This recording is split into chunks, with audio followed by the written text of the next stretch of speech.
மட்டும் இல்லனா court case ஜெயிலுன்னு நான் செத்து சொன்னமா இருப்பேன். நீ லைஃப் ஸ்பாயில் ஆயிருக்கும். நல்லவனுக்கு 4 பேர் உதவி பண்ணுவாங்கன்னு சொல்லுவாங்க. அந்த 4 பேர்ல நானும் ஒருத்தன். அவ்வளவுதான். வாங்க தம்பி. வணக்கம்மா. ஹலோ டாக்டர், உங்களை தேடி ஆளுங்கட்சி ஆளுங்க இங்க வந்து கலாட்டா பண்ணிட்டு போயிட்டாங்க. இப்போ உங்க வீட்டுக்கு வந்துட்டு இருப்பாங்கன்னு நினைக்கிறேன். நீங்க கொஞ்சம் உஷாரா இருங்க டாக்டர். சரி. டாக்டர், இமீடியட்டா போலீஸ் ஸ்டேஷன் ஃபோன் பண்ணி சேதுபதியோட ஆளுங்க உங்க வீட்டை அடிச்சு நாசம் பண்ணி உங்களையும் கொல்ல முயற்சி பண்ண ஒரு கம்ப்ளைண்ட் கொடுங்க. மத்த நான் பாத்துக்கிறேன். வா. ஹலோ. டேய் கல்லுக்கடை எல்லாம் கூட. டேய் வாங்கடா. Okay sir.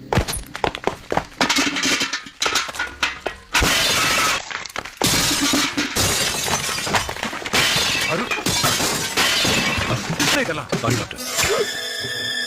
ஐயோ ஏடா. என்னடா இது? எல்லாம் உடைஞ்சு கிடக்கு.